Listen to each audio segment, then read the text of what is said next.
All right. Great morning, Danielle. How are you? I'm doing very well. How are you, Nate?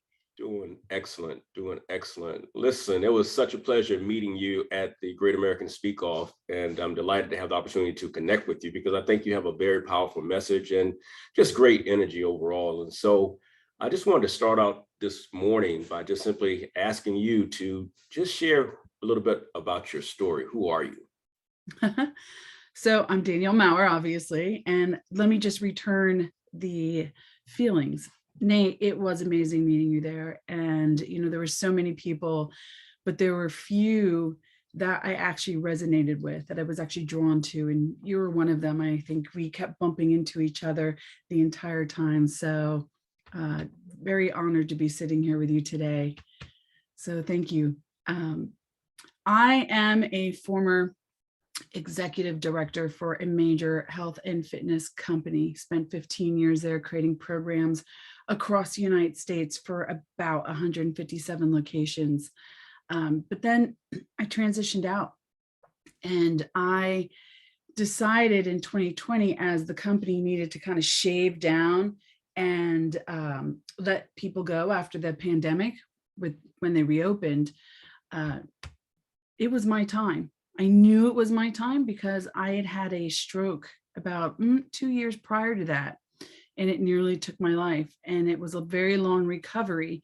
But through that stroke, I had learned I was really designed for more. I was really meant for more. And even though in the position I was in, I was very honored because I was able to serve not just the team that I built, but all of these amazing people in this health and fitness journey and make their dreams come true, make their goals come true.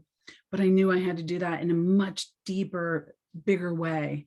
And that's exactly what I'm doing now. And I'm very honored that I had this opportunity to live out serving those that need help right now, that want something different for themselves and maybe just don't know how to get there. Understand. And that's exactly why I wanted to have you on to the Life is Rich podcast with Nate Scott. You know, life is rich means I live in fullness every day because I realize I am Christ's heir. I mean, spiritually, mentally, emotionally, relationally, physically, and financially, I know that as an heir, my father has it all. And because of that, I know that the only thing that I really have to do is grow my capacity in order to be prepared for those things which he's already set aside for me. And so when you think about and you speak about service, I can hear your heart. I can hear your desire to really be of value to other people. How does that resonate with you, with your career path and those things which you're currently doing? Oh, it's so aligned for the first time. I think in my life, right? But I had to make it so. I had to make the decision. I had to step forward into it and not shy back from it. So I feel completely full. And I would say this, when you live a life of service, when you decide to serve others and help them achieve what they desire and what they dream of so that they can be more, most people chase money. And I'm not a money chaser because I'd rather at the end of the night put my head on the pillow and go to sleep knowing I did something amazing for somebody. I got somebody from here to here. And even if it was just one step forward or 5 steps forward or 10 steps forward, that fills my soul. That makes my heart sing. And I just do that all day long. And I just, to have that alignment, it's hard for some people who have not developed that alignment in their life yet. It's a different level. That's a different playing ground that you're in. And like you said, to really bring it all together and be full, this is my sweet spot. I call it my jam. Awesome, awesome. Alignment before assignment. Alignment before assignment. Mhm. So talk to me, how did you actually get to that point of discovery? I know you talked about having your stroke, but Mhm. what led up to that? And how did that even come about? What was the scenario? For the stroke or the alignment, because The they are tied. the things that led up to the stroke? There was no medical reason for it, to be honest. The doctors can't, to this day, tell me what happened. I don't toss clots. I was not unhealthy. I live a very healthy life, very healthy lifestyle, obviously being in health and fitness. There was no rhyme or reason for it. So you back down to good old fashioned stress, right? But I say, in hindsight, where I am today, it's good old fashioned. I wasn't aligned with who I was supposed to be. And someone upstairs said, you need a little rattle because you're not listening to what we're telling you. You're ignoring who you're supposed to be. And I always kind of had a feeling like I was always meant for more. And for so long, I was just afraid to step forward. I didn't know what that was. Oh, how can I do that? Oh, that's not meant for me. What are you kidding? I'm already doing something. And so many people in the world say these things to help to push themselves back and to play really small. And so I got the message loud and clear when I woke up after a 26-hour stroke coma in a hospital, and I'd lost my vision. I lost my speech. I lost my memory. I literally was crawling on the floor for a good year until I could get everything. I worked so hard to repair the outside stuff, but then I had to do the inside. But all along the way, I kept hearing, you were meant for more. You're not meant to do what you're doing now. What you've been doing is great, but that was your training for what you're about to do next. And once I stepped into that and I said, you know what, I'm just going to do this because the noise is getting louder. The noise is getting louder. The message is getting clearer. And I wasn't quite sure exactly what it was. And I think that's what bothered me. You know, when we're an executive, when we are somebody who does strategic planning and writes 5-year plans, like we want to know what that is. And until we do, it feels fuzzy and it's uncertainty. So it's fear. And so I just decided to step past the fear, have the faith, and know that whatever it was going to reveal itself. And that's exactly what it did. I didn't decide what it was. It came to me and it revealed itself. And I stepped forward and I haven't stopped walking forward since. And to me, that's, I think, why I had the stroke, because I wasn't aligned. You know, I think we all have a pivotal moment in our life in which we can point back to and say, you know what, it was in this moment that things shifted. Mm-hmm. You know, for me, it was at 19, serving in combat during Operation Desert Storm, when I said, Lord, if you allow me to make it back, I'll never waste a day of my life. Because it was in that moment that I really realized and understood that life wasn't promised, that there was something that I was called to do, and I had I didn't know what the end state would be. But I took a vow in that moment, knowing that the person that had control had a choice. And I always would pray, Lord, not my will, but let your will be done. And so because I was able to make it through that particular point in my life, I set out very intentionally to live each day in fullness, to truly be an instrument, to not take the chance of leaving anything undone, with the understanding that I had no control over the time. And so it's all boiled down to what I call how to think versus what to think. I'd like to know from you, because you've gone through this process and now you've entered into your, I would guess you would say, your calling. What do you feel led to do in making the impact on the audience in which you serve? Right. God, I really love what you had just said, because that's a conversation that I had too, sitting in the hospital room. So I resonate with that. That was my move forward, and I've kept my promise ever since. So I'm really led to help. I say women at first, right? Professional women, and I do serve them the most, but I do have plenty of men who come, and I help them become who they want to be, creating impact for others. So I help them launch their impact business with clarity and confidence.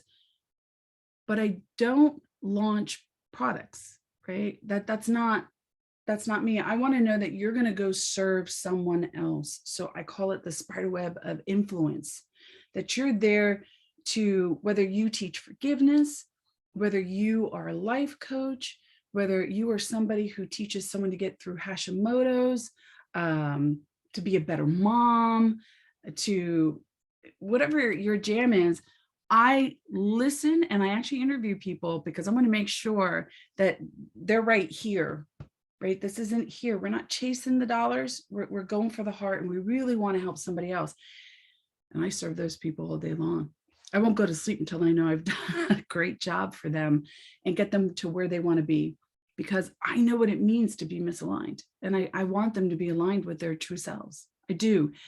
So that's my mission. That's my calling. That's what I've always been meant to do. And I didn't know it. I really didn't know it. How did you discover it? Because I find that many people that's position. In fact, I talk about who you be versus what you do. You know, we're in this society where everything's about do, but it's about who you be. And I frame it from the vantage point of saying you are the asset. You're the greatest thing of value that God has. God delivers all things through his children. And in turn, he puts us in position so that he can get the glory. And so that means that in each and every situation, we must understand that we're uniquely qualified for that which we're going through. Truly who you be versus what you do. And similar to you, I look to activate people by getting the believer to truly believe. Because then once you have that understanding of who you are and whose you are, well, then you can commit to the work that's required in order for you to raise your capacity. Because no good father is going to release the keys to the car if you're not ready to drive it. If you don't have the ability to drive, you don't have the responsibility, you don't have that yet, you got to make sure that you get those things in order, even if the car is sitting right in the driveway. And so to that end, talk to me. What do you think about how this discovery came about? Because I think people were out there struggling with really knowing who they are. Absolutely. So when through the 15 years of that job, really, I was a coach, right? I had an entire team and I coached them how to achieve their goals. So when I knew it was time to switch, walk away from that, I knew I would always be a coach. That's the calling, but I didn't know what kind of a life coach. Should I be a health and what kind of a coach would I be? Right. And I think that's where people are so afraid to say there's something, because it makes them feel like a one-trick pony. But the reality is that everything you need is already designed in you. And we've gone through experiences already to prepare us to become who we are meant to be, right? So for me, it started with, I knew I had to be a coach, but I didn't know what kind of a coach. And I looked at it all and I said, something's not pulling me yet. Something's not pulling me yet. And I did become a high performance coach because that spoke to me. Becoming the best version of you is spot on for me. But along my way, I saw so many others that were starting where I was. I'm talking thousands who couldn't find that, who took so many different courses and so many different programs to try to become who they wanted to be, who they're meant to be, and they couldn't put the dots together. It wasn't cohesive. It wasn't that they were getting the wrong information. They just were stuck, overwhelmed, frustrated. So I realized that's who you're meant to be. You're meant to help them put the pieces together, help them unlock what's already inside of them and get them to where they need to be. And I built it, I designed it, and that's what I've been doing ever since. So for everybody, it's different, but you'll know it because I say you have the spidey senses. And I love that you brought that up, because when anybody goes to create something, build it before they launch it, the two places everybody gets stuck at and decides out of fear and out of uncertainty that, oh, this isn't for me, that's a sign, okay, I'm out, I got to go back and get the job, is what is the idea, the one problem that we solve, and who is it for? Without these two, we can't move forward. So I do help them unlock what is the one idea, how to find it, and then who is that gift for? And then we go through the rest of it, right? Because then the rest becomes easy. And I'm moving you from here to here, because who you're meant to be isn't here. And everybody plays here. It's here. And you'll know it. The moment you say it, you're like the hair, you ever feel that? The hair on your arm stands up and you get the little goosebumps and and you know, you're like, oh yeah, this is it. That's the moment, you know, you've locked and aligned. And you know what? Along the way, sometimes we pick something that's just slightly off to the left and you just got to tweak it. And then you're right where you need to be. But everybody gets stuck there. You're absolutely right.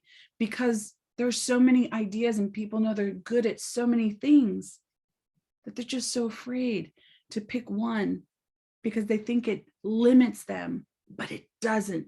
It expands them. Because all the other things that they know, all the other skills that they have, they go to support the one thing they're meant to be. Yeah. Thoughts lead to feelings, which lead to actions, which lead to results. Thoughts lead to feelings, which lead to actions, which lead to results. And so it's a process that many times people just aren't aware of. And so I can understand how valuable it is for you to be doing what you're doing. I also understand that many people lack understanding and then the ability to actually apply. Miles Monroe says that knowledge is information, understanding is comprehension, but wisdom is applied knowledge. And I find so often that people are stuck going from this thing to that thing without ever realizing that the problem is that they just didn't get that fundamental lesson that was covered in their first thing that they did. Mm-hmm. And so I can appreciate that what you do in helping people to kind of declutter and understand, because if you don't get that, then you're still not dealing with the root or the foundation. Mm-hmm. So as you're entering into this next season of life for you, what are you most excited about? I'm most excited for the lives that I touch and who they go touch. It's really not about me. I'm just the person who's helping you get where you want to go. So when they come back and they say, oh, I've been doing this and I've helped this many people, and now that's what I'm excited for. I want to see the lives that they touch. I want to see who they touch and who the people that they touch other lives. I want to see that spider web. And I'm watching it unfold all along the way in the past year. And this is just humbling. Like there's no other word than humbling for me, but it's absolutely amazing to see everybody grow and rise around you, right? That's exciting. That's super exciting. And so the more lives I can touch, the more lives they can touch. What does that look like in the next 5 or 10 years, right? Yeah, beautiful, beautiful. What are some practical things that you can provide that you walk out in your life that you think would be a benefit to others as far as how you go about, approaching creating the life that you've now, embarked upon? Yep. So one of the lessons that I love to share with people is you have to give up. And giving up isn't the same as giving in. And what we give up is never more than what we gain. So when we give things up, we actually gain. And it's odd to hear for some people because we say, oh, you're never supposed to say give up. But I say, yes, you do. What we have to give up are those beliefs that we can't. We have to start here first. No matter what you want to be in life, if we don't have this part right, our thoughts right, what we believe in ourselves, nothing else matters. Anybody could give you the skills. Anybody could teach you how to do it. Anybody could hold your hand walking through it. But if you're not right here with you, it's not going to happen, because you're always going to be looking for the sign that you were never meant to be there in the first place. So from life experiences for all of us, there are things that have happened that have been amazing. That is your signal to say that you can. But there are also things that have happened that weren't so great that we hold on to. And what it does is it masks your vision for you to be able to see what you're truly capable of. It's just locked inside. So we have to stop giving ourselves labels that we don't deserve. We have to stop saying what we can't do and decide what we can do. We have to stop thinking that things aren't meant for us and we're not good enough, or we're not worthy enough. We're not smart enough. We're too old. We're too young. There's lots of things that we do. We have to give that up, because when you do, the doors open for you. If you don't do it, when the doors open, you don't walk through. When the opportunity presents itself, you don't take it because you don't think you deserved it. So give up in order to gain. That's the first one. When we've cleaned the mind junk out and you believe, then I want you to always step forward. I don't care if it's one step a day. I could not have recovered from my stroke. I mean, to say that I had no vision, I crawled on the ground, that's no exaggeration. To say that I was slurring, and I still pronounce words wrong today occasionally, that's part of it. To say that the damage inside, that was amazing to get through, but to get where you see me now, that was one step forward every day. And the smallest steps make the biggest difference. Everybody thinks you need to go from 0 to 100 in a moment, and you want instant results. It doesn't work that way. You have to just take one step and believe and have faith that what you want is on the other side. You're going to get there. But if you sit down, if you step backward, you're never going to get there. Just one step forward. And so what if you make a mistake? So what? Learn from it and take another step forward. So between believing that you can and being your best supporter, that's number one, because other people aren't going to support you the same way you do. Don't wear other people's labels and don't create your own. Step forward every single day. That's what Nate was saying. Action. Most people don't take action. Most people dream big, take zero action, don't step forward, and they're nowhere closer. So then they find something else to do. If you believe in you, don't give up on you. Or don't give in to you, I should say. Give up the things that don't work.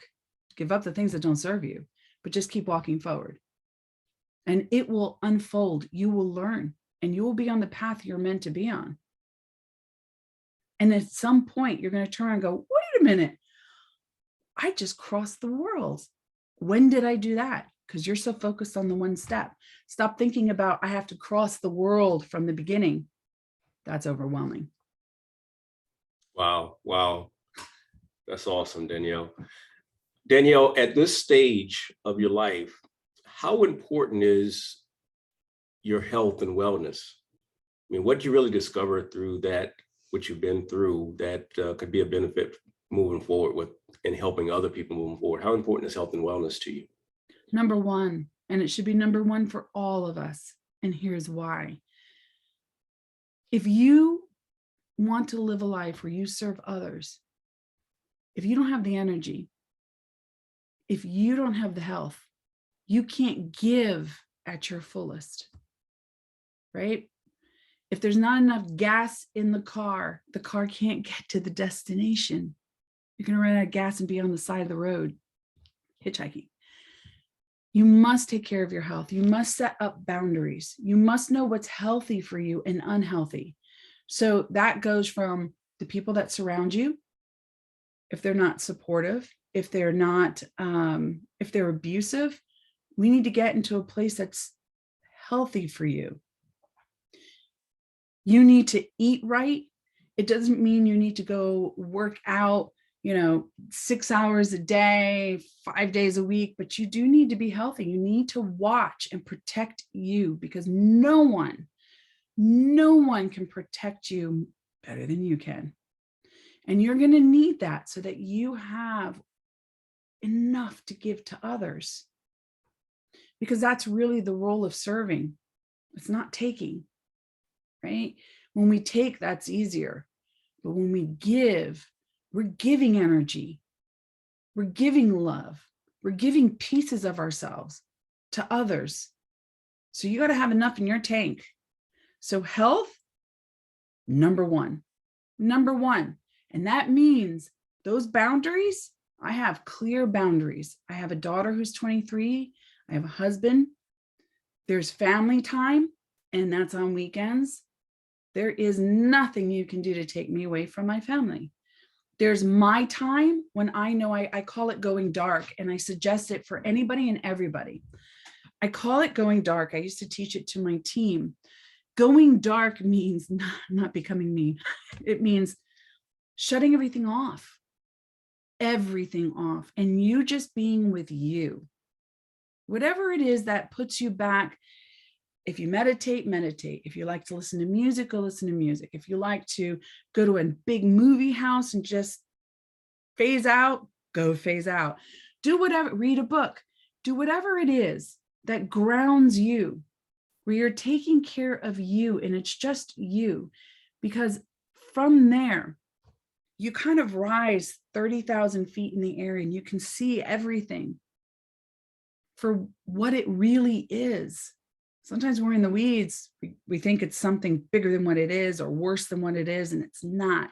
So to be able to rise, to be able to reground, to be able to listen to our own voice that we were given, listen to the messages that are being downloaded, that's important for you to go dark at least once a week just for you. You got to be selfish for you so that you can serve others. When you understand the why and the impact, then you understand the importance and the value.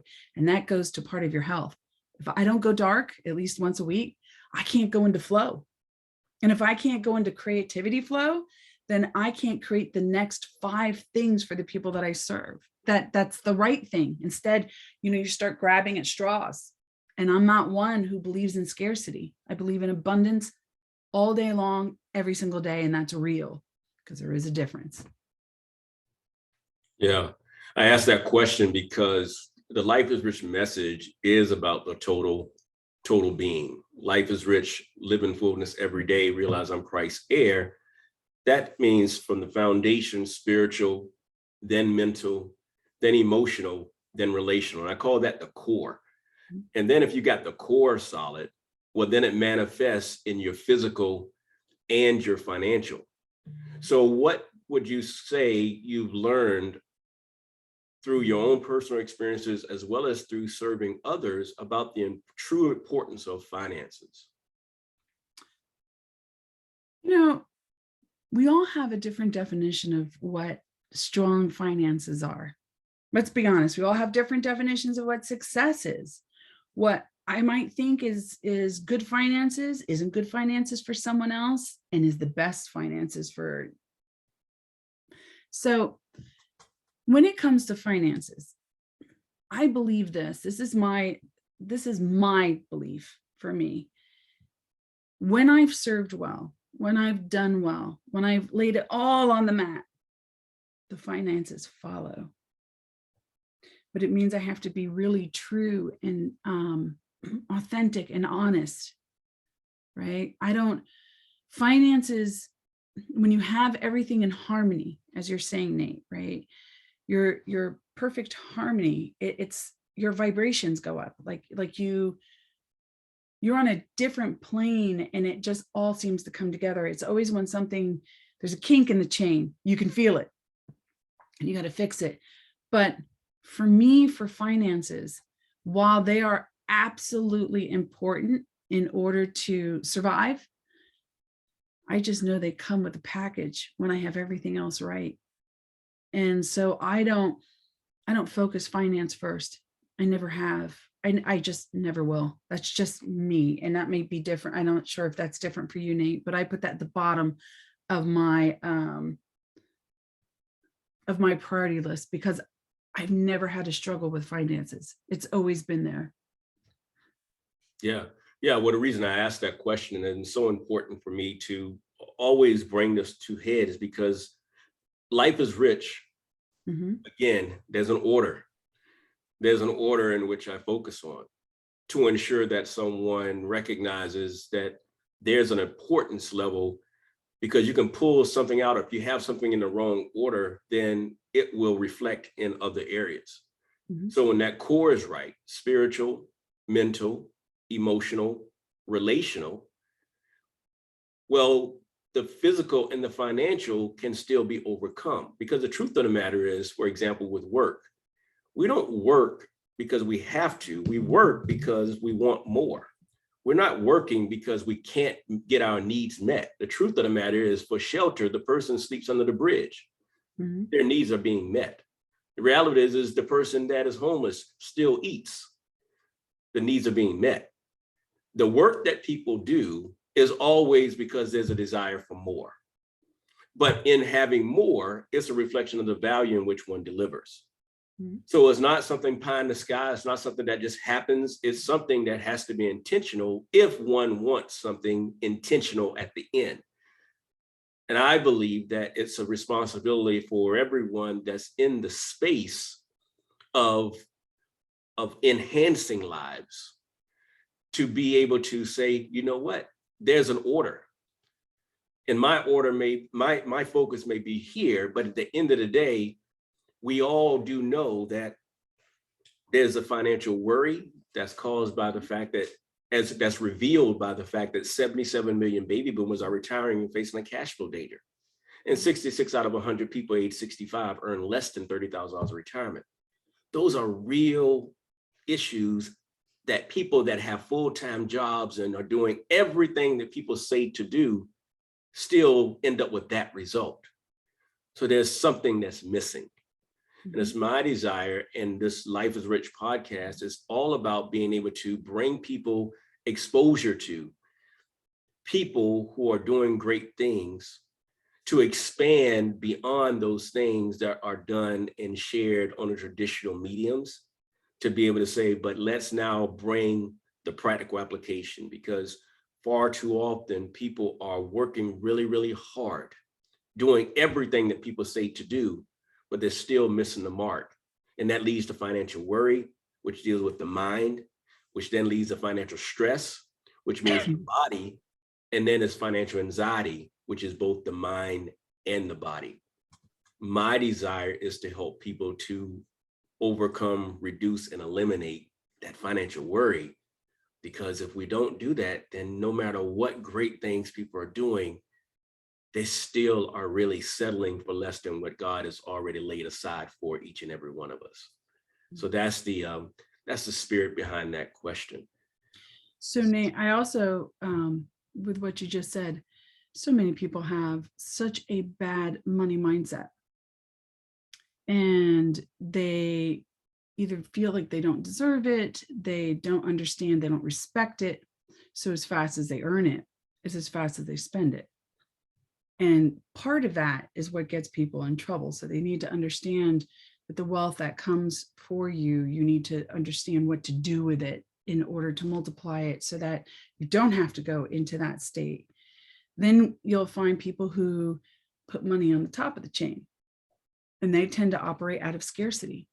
And so when we operate that way, we tend to make really poor choices, really bad choices. And we compromise everything underneath: the health, the spiritual, the relationships, because we're focused on the one thing. And it is, like you say, being holistic. For me, I just tend to put this here because I know these things are so strong and my heart is so true. There's no way this doesn't come. Right. And it's just going to get tougher in 2023 as we go through this. And we're going to see more people forget the core because there's a piece that's not where they need to be. With the moment you can't take care of your family, we do things that we probably wouldn't normally do.